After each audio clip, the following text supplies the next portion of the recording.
Why is Donald Trump hell-bent on making history repeat itself? Why is he plunging America headfirst into a war that Americans do not want and which he cannot even explain? Enough is enough. The American people deserve a say, and that is what our resolution is about. We must act to stop Trump's belligerence. The American people will be watching how senators vote. History will judge this chamber for how we act. To my colleagues, all of my colleagues, it is time to make a stand. We must stop another war in the Middle East. Senator from Mississippi is recognized. Mr. President. 45 of the last 47 presidents, which is all we've had, have ordered kinetic acts, just like President Trump has done, without going to Congress. This isn't new. This has happened 45 in the last 47 presidencies.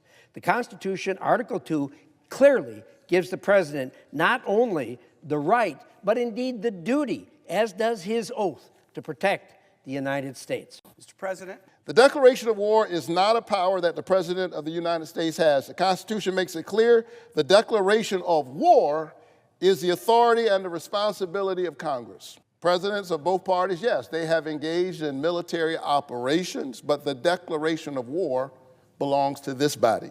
Well, to me, this looks like a war. I'll vote no on the pending resolution. President Trump decided to attack Iran. That decision was profound, deliberate, and correct. The president understands the weight of war. He was clear-eyed about the risk, and he was honest with the American people. From very early on Saturday morning, he said, we pray for every service member as they selflessly risk their lives to ensure that Americans and our children will never be threatened by a nuclear-armed Iran. Mr. Graham. Mr. Grassley, Mr. Haggerty, Ms. Hassan. On this, the yeas are 47, the nays are 53. The motion to discharge is not approved. The clerk will report the title of the concurrent resolution. House Concurrent Resolution 38, concurrent resolution directing the President pursuant to Section 5C of the War Powers Resolution to remove United States Armed Forces from unauthorized hostilities in the Islamic Republic of Iran.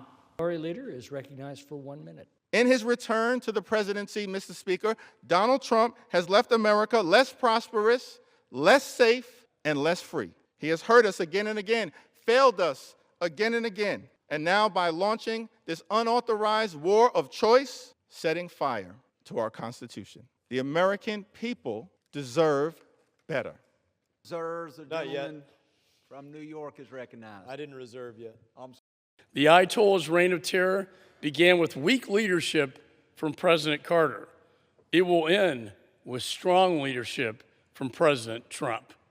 This war powers resolution is ill-timed and ill-advised.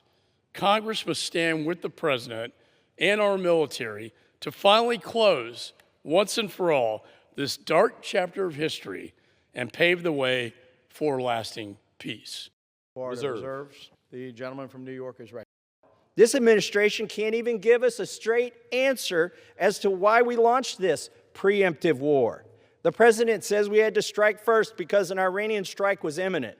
Meanwhile, the Department of Defense conceded there was no evidence of an imminent Iranian strike.